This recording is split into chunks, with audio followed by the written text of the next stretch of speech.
Welcome to Leading from the Middle, a podcast exploring instructional coaching leadership through the lens of Black women instructional coaches, also known as BWICs. I'm your host, Dr. Courtney Tate. As a researcher and leadership coach, I study how coaches navigate identity, resilience, intellectual contribution, change agency, and belonging, all while leading from the heart of our school systems. Whether you're a coach or a school leader, this show is here to help you strengthen your impact and establish your voice while leading from the middle. Now, let's dive into today's conversation. Welcome back to Leading from the Middle.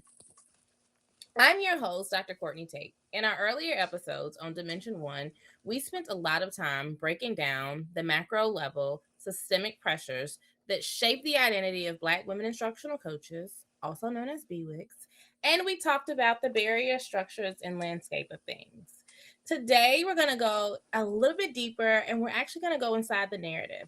We're talking about the personal, internal work of taking up space, shedding labels that people try to hand us by toxic school cultures, and showing up fully and confidently as the leaders that we're destined to be. Our guest today is gonna knock your socks off. We have Dr. Felecia Tolliver, who is the Director of Support Programs. She is able to balance high-level systemic leadership with an unshakable commitment to the people that she serves on the ground each and every day. So I want to welcome you to the show, Dr. Tolliver, and I want to give you an opportunity to introduce yourself. Well, thank you so much, Dr. Courtney. I am first and foremost just a child of God who believes that purpose is fully aligned in his word. I am someone who came from a beginning of uncertainty when it came to the world of education, when it came to the world of leadership. And throughout my journey, I have uncovered so much about myself, about how much systems create who we think we are, and how to battle against, the narrative of what a leader should look like. I did my doctoral degree work on foster youth and their lived experiences. And with that, it really catapulted me into what it sounds like when we are given a narrative of what and how people should be in certain instances. And it kind of led me to look at how I have been writing the narrative of myself when it comes to leadership and being, especially a woman of color, in that leadership space. I love that. I think phenomenology really helps us to hear and really understand what folks are saying when they're actually telling their story. So I love when you can get that qualitative lens to tell the story and really understand and Yes. interpret what that means. Before we go into everything for the day, I just want to ground this conversation in one core principle today. So when I did my research on BWICs, I really uncovered the concept of counter stories. So counter stories are really our narratives and our experiences and truths that are told by those who are typically marginalized voices. These stories directly counter, disrupt, and challenge the dominant narratives that we see in culture and the dominant narratives that culture assumes about us. In Yes. education, we know the dominant culture really tries to be, there's a box it tries to keep everybody in. So Absolutely. Black women are not the dominant culture for Mhm. education. And so it tries to frame BWICs or other Black women leaders as the enforcers of compliance, or it may Mhm. try to shape us as the helpers who handle the administrative fires while trying to sideline our strategic intellectual contributions. And so there's a power in the counter story, and that's all we're really going to talk about today. But it's a very intentional act of taking back the pen and really starting to reclaim our authority. And so when I spoke to you, when we met and we talked about the podcast and you shared a little bit about your work, the counter story was all that was just in me. That's all I could hear. And so when you hear me talk about the definition of counter stories, how does that resonate with you and your personal journey from the classroom to the director's office? It resonates because my journey was never paved, if that makes sense. Um, I had to really shift what I thought a leader should be or what a leader should sound like, and their mannerisms and things of that nature. And so, oftentimes, one of the strongest narratives that was projected onto me was that my value lived in a space of ability to hold everything together. Hmm. And so I had to look at, okay, if I'm going to be a leader in any capacity, my job is to hold things together. I had to take on certain initiatives or things and make sure they prospered. And so that led to over functioning. That led to a lot of instances where I self abandoned. I had to put on the facade of what a strong leader looked like, especially being a woman of color. You can't say certain things or have certain, what's the word? Vernacular sayings in certain spaces. You Mhm. had to really put yourself, like you said, in that box. I love that you said in a box, because you did, because you didn't want to seem too aggressive, because that was a stereotype. Even though you're passionate about something and you wanted somebody to hear your voice, so you learned to mute yourself. So there were a lot of things that I had to unlearn when it came to creating and navigating this space, from the teacher to the administration, and now sitting in the district director's position. Yeah, I think I struggle with muting myself. So, Oh, I my did too. so I feel like I would find a way to share my truth, but I can be a very direct person. So I learned how to Mhm. say it in a way that might sound very sweet, but it is very to the point, and it is going to call out the thing that no one else in the room might want to call out. And so I think being in your seat, being in the director's seat, it gives you some strategic authority to have conversations, hold folks accountable, and bring up things that people might not typically hear from someone sitting in the director's seat. And so thinking about that progression and countering that dominant narrative or the systemic expectations that people were trying to place on you in the roles throughout that work. Can you think about, or do you ever think about, how you were actively beginning to rewrite, or sorry, not rewrite, but how you were beginning to write your counter story to push back against that? I would say I started writing that story when I had a conversation during my doctoral journey. One of the very first institutes, we had a speaker come up, Dr. Michelle Knight, and to this day, she has been a mentor to me. And I asked her very poignantly, how do you lead in a space when people tell you to show up as your authentic self, and when you do that, they don't like it? And she really came back with me, or came back to me with a very powerful statement. She said, well, then are you really showing up as yourself, or is it a version that you think people want to see? Mm, And I had to sit with that, and I said, okay, how do you show up as yourself and be true to yourself, but also learn how to lead in spaces that were never designed and created for you to be there? mm, And it took a while, and it's still taking that inner work to ask myself those same questions. How do you show up as your authentic self, and write that counter story where you're supposed to be a certain way? And you have to learn, you don't have to be that way to be a leader. In order to be a great leader or a great coach, is you being able to speak with people in a way that they understand, that they resonate, and they can grow from. And like you said, you learned how to say things in a way that still was sweet, but you got your point across. What I try to do, and to this day, with anyone that I'm coaching or working with, is how do I frame this so that you understand what I'm saying and you get the point, without hurt being involved, because sometimes the things we say, we're not intending to be hurtful, but they do hurt because we got to peel back that layer.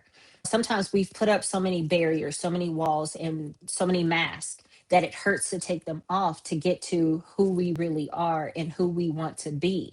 When you're pulling those things, we don't want to let them go because we've created a narrative based off of falsehoods.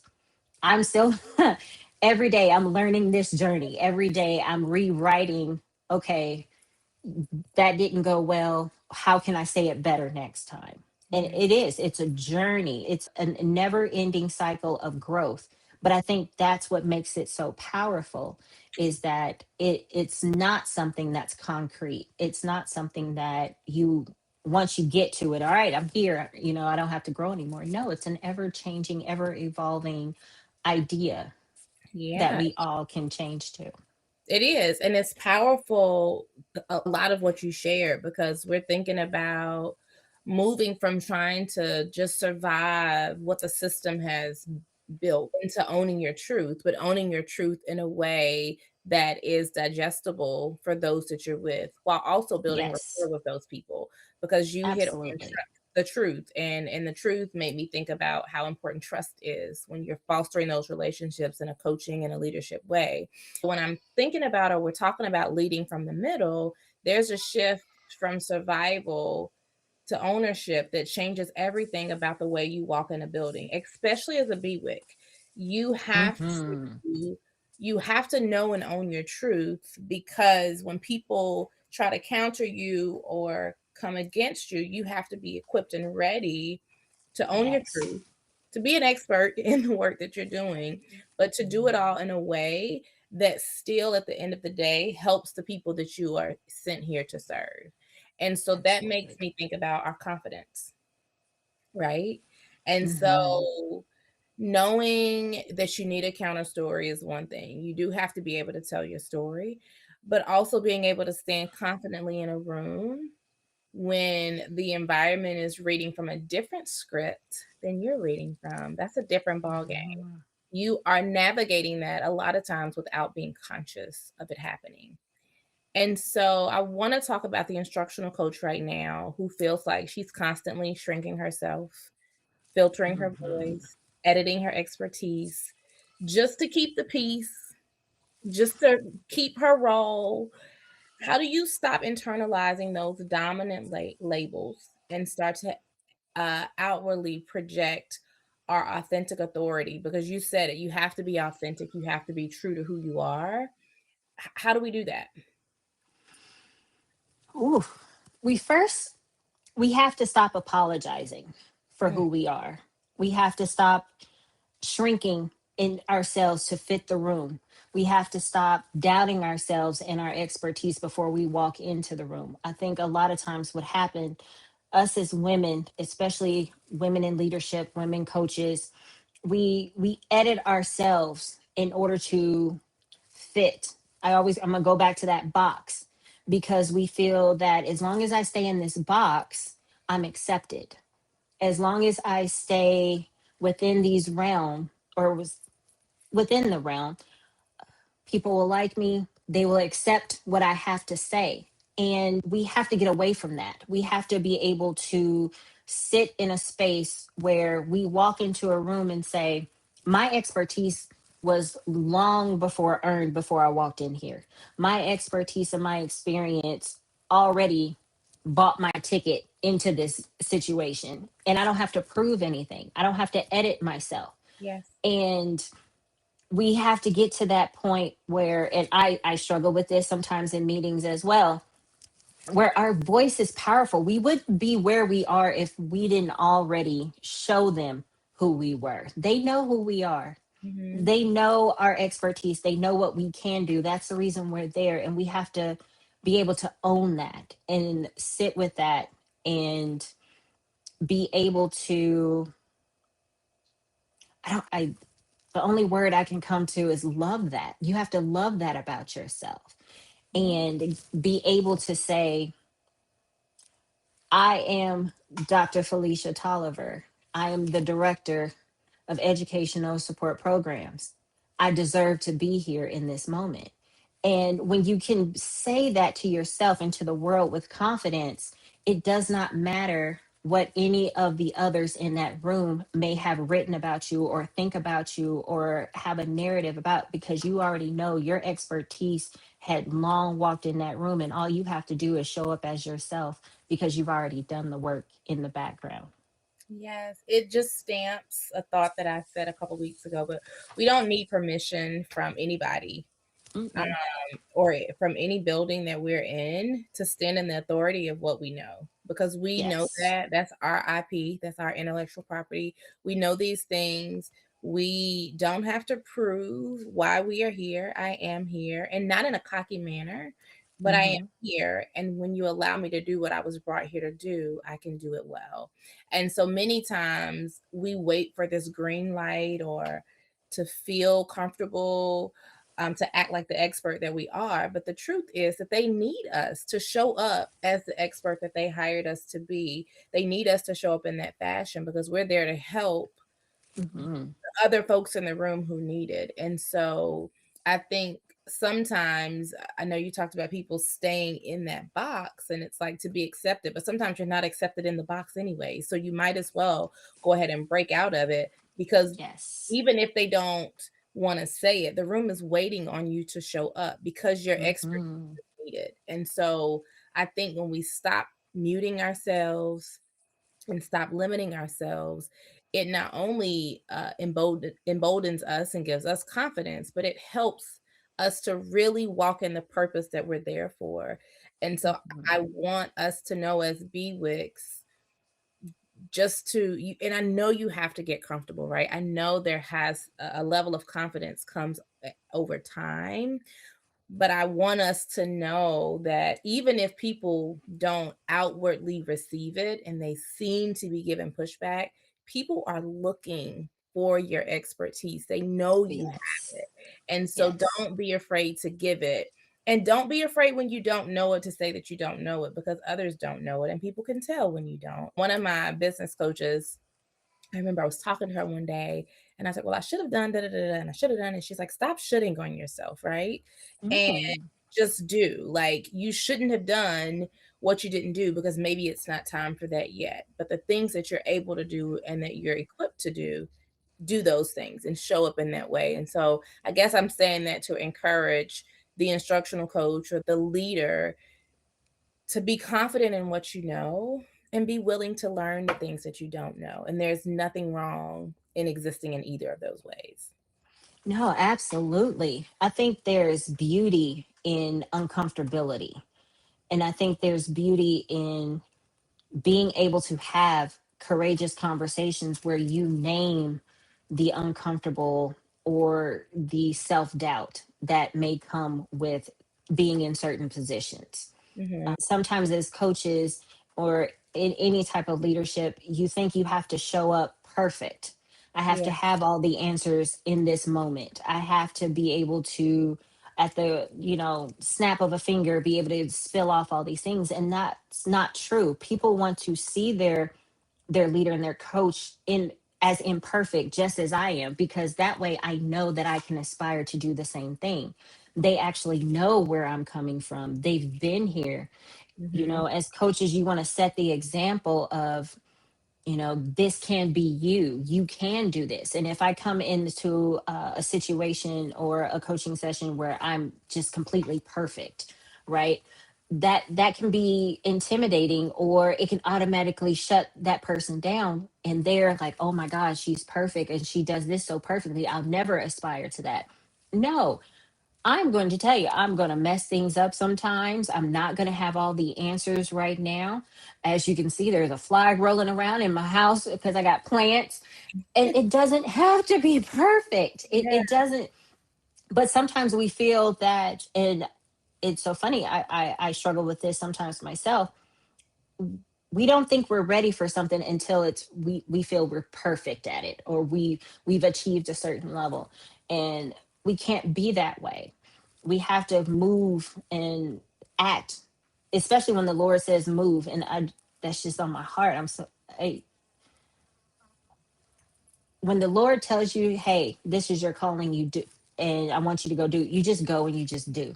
You don't wait for, I need to have this amount of money. I need to have this kind of credential. I have to have this and this. No, you get it along the way. And so I challenge that to, all of my coachees and my admin and my teachers. I say, when it's time to take action on something, when it's time to move, we just got to move. Well, what's this? What's this? We're going to fix it and we'll find out along the way, but we need to start moving, because standing still in the midst of change, you're never going to change. But if you're willing to move while you're making that change, you're going to see those changes happen as you're moving along. As you talked about perfectionism is, I guess, what I would call it, or feeling like you're showing up perfect. I think sometimes when you do show up sharp and you do show up and it seems like it's perfect, I think it is okay to name the amount of preparation that came into that moment leading up to you showing up well versed in a situation. And so making sure that they recognize I might come off polished, or you may say perfect. One, it's not perfect, but two, I prepared for this. And so it always makes me think of, before I do a role, I start working in that role, in the role before. And so I'm already working as though I'm in this role that I aspire to, and I'm being prepared. I have the foresight. I'm doing the research to figure out what does it take to do this, this, and that. And I'm asking the questions when I don't know. And I don't stop asking the questions when I'm in the role, because it's okay to not know. And I think as much as it's okay to come off very well versed, it's okay to say, let me take a moment and go figure that out and come back to you when I have the correct answer. And so when we think about that, and we think about our counter story and the community that we serve, I'm thinking about practical tidbits or practical tips that folks can use in their next one-on-one coaching session or planning session that they have. So I'm thinking about the coach who walks in a high stakes data meeting or curriculum planning, PLC, any of those things next week.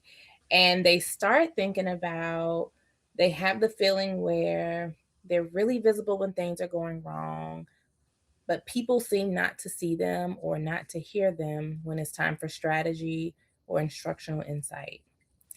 What is one mental or verbal boundary that they can set to protect her counter story in real time? One boundary.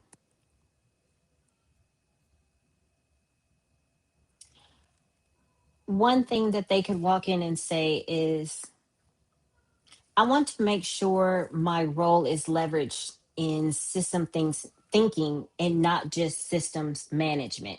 Mm, A lot of times we are brought in to manage something. The decisions are already made, the data has been presented, the plan is made. All right, now you just go manage it. No, if I'm going to be a part of this, I want to be a part of the strategic thinking in the beginning. I want to have a part in this so that way I'm not just managing something when the the plane is already built, right? mm, I want to be a part of building this plane so that way I can fully understand how it works.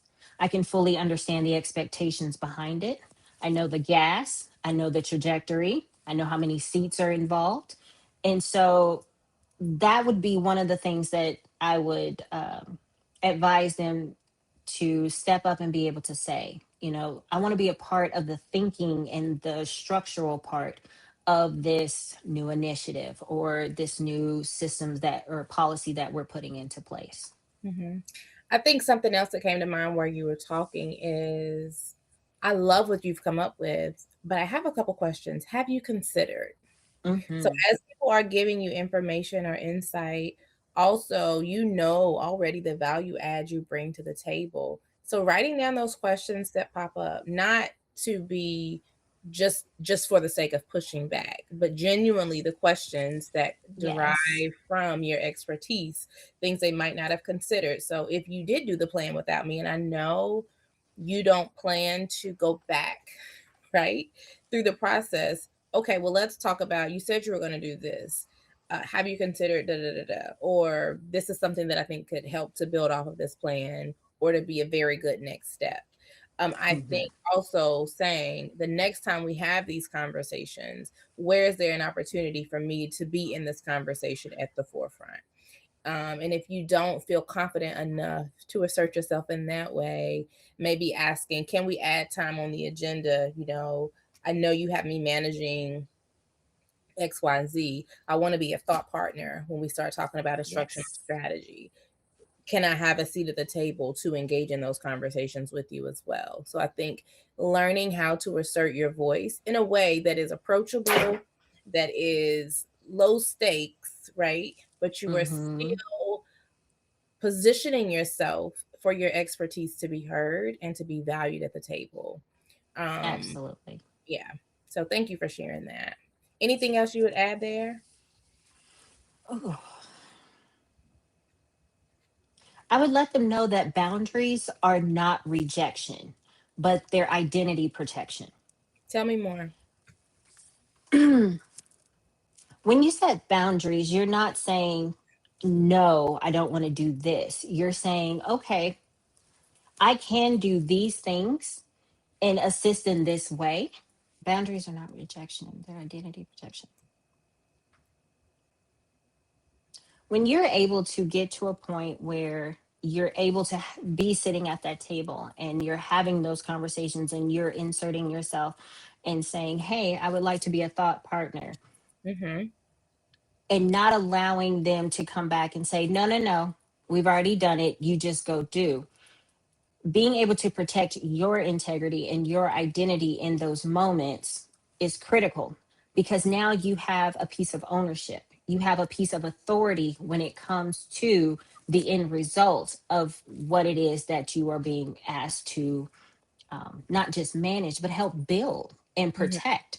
So, Mm-hmm. being able to set those boundaries and protect yourself in the process is going to be vital no matter what situation you put yourself in. You can even attach that to a personal standpoint when it comes to your significant other or even your children.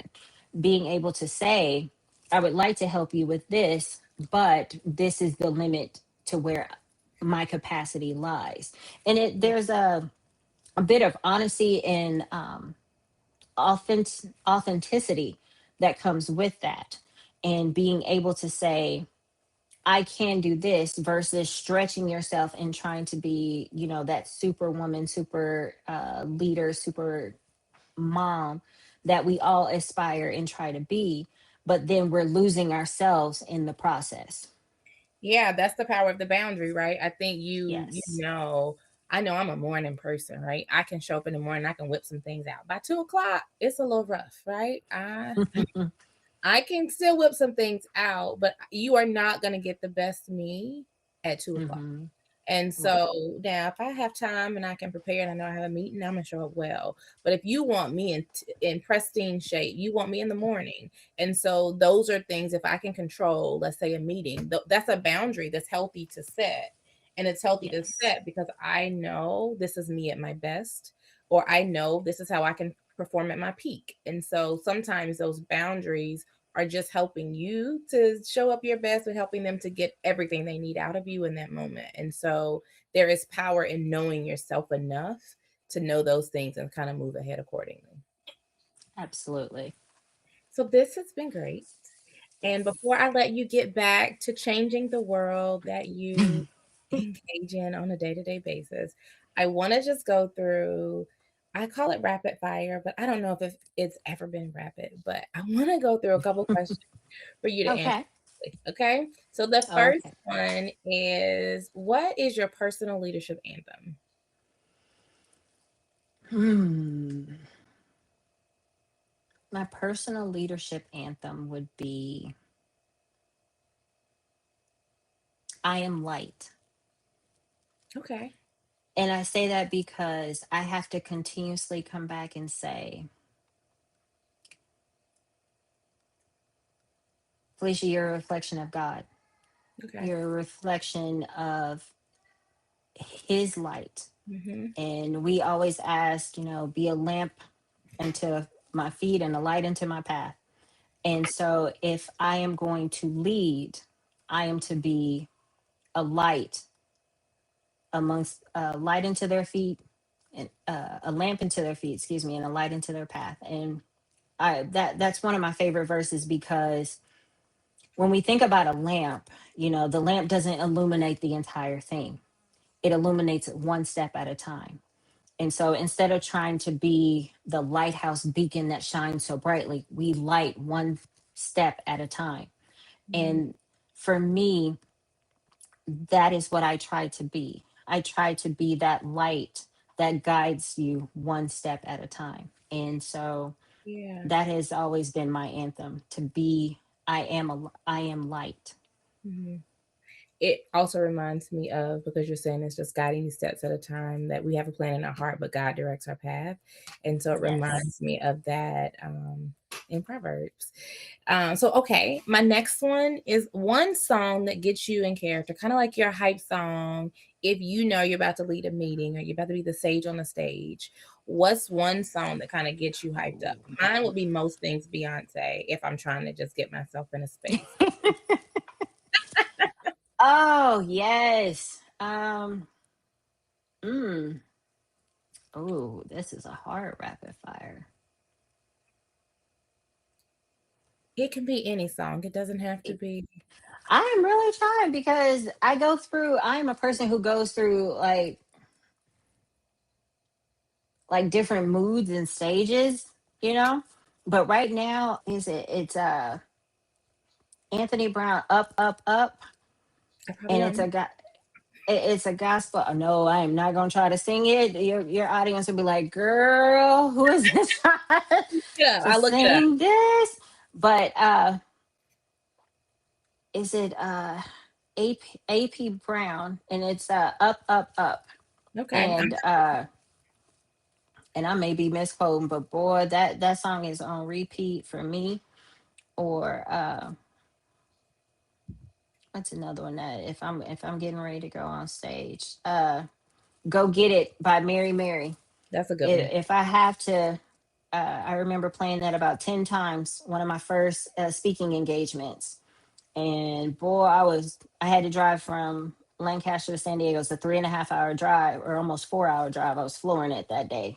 Ooh, But Go Get It. And it's like, okay, yeah. uh, I can see that. I, That's got a good beat to yeah, do that. yeah, go get it. No, don't, nope, not gonna try. Okay. If you could look back at yourself on your very first day as an instructional coach, what is a counter story or a counter story truth that you would whisper to yourself?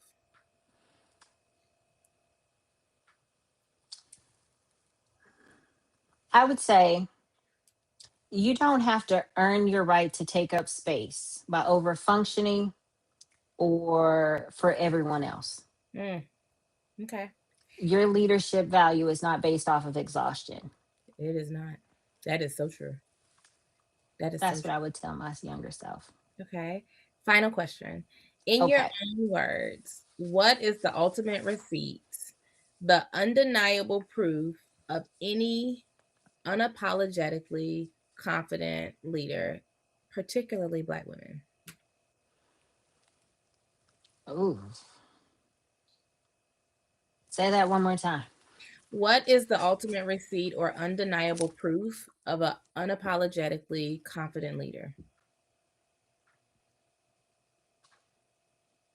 Confident leader. The applause of the masses doesn't matter. Mm, Your confidence comes from within. Your value comes from within. mhm. I was The thinking, oh, sorry, go ahead. No, go ahead. I was thinking of dissertation mode. You are the expert on whatever it is that you're talking about. And so own that expertise that Hmm. you have when you walk in the room. And so being assured of yourself when you're speaking about whatever it, I mean, if you're knowledgeable about it, being assured of what you're speaking on when you're speaking. And so you know you're well versed, you know you're well read in that area. So walking in that confidence, not arrogantly and not in a haughty, Hmm. but being assured that I know this. If I know nothing else, I know this thing. and not letting anybody take that from you. Yes. Yeah. Anything else you would add?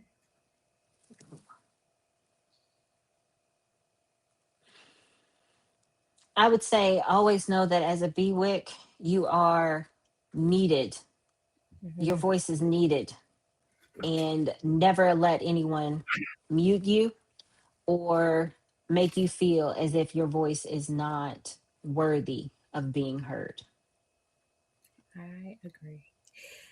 I totally agree. So, Dr. Tolliver, Yes. thank you so much for sharing your journey with us and your wisdom and modeling very beautifully what it means to occupy space without compromising excellence. Our community of coaches, to all of you who are listening, remember that your narrative belongs to you, and don't let a school building, a district office, or a broken system rewrite a script of what you were called to do. You can do that in a beautiful way. You can be approachable, you can be clear, you can be kind, but you can also reclaim your expertise with your counter story and knowing that you don't have to shrink. You can connect with Dr. Tolliver. How can they connect with you if you would like to be connected with? So I'll have you to share that. And I would love to send you my book. I know you are not a, Yes. but I want to send you my book, Unseen Yet Essential. So it is a resource for Black women instructor Yes. coaches, also for allies who want to support or advocate for BWIC. So I do want to send you this. I'll get your information before we log off. But if people want to get connected to you or to connect with you, how can they? Are you on social media? I am on LinkedIn. They can Okay. always find my profile on LinkedIn and connect with me that way. I'm slowly building my social media platform. I will be working on a new project called Courageous Conversations. And it's going to be a space where we talk about the things that we don't always want to say out loud when it comes to leadership, and the ideals that we think are what leaders and coaches should be doing, but in reality it's not what we think it is. Okay. Look forward to hearing that. Courageous conversations. When you engage in it, let me know. I definitely So will tune in however I'm able to do so. And you can find, like she said, Dr. Felecia Tolliver on LinkedIn. So look her up and connect. I am yes. Dr. Courtney Tate, and this is Leading from the Middle. Keep leading with alignment, and I will see you next week as we lead from the middle.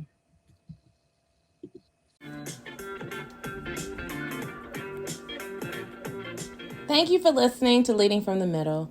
For more research notes, articles, and insights on the BWIC Leadership Framework, please connect with me on LinkedIn or visit my website, alignedcoachingandconsulting.com. If you found value in today's episode, consider sharing it with a colleague who is leading from the middle of their school. Join us next time as we continue to explore the invisible leadership that moves our schools forward. I'm Dr. Courtney Tate, and I'll see you in the middle.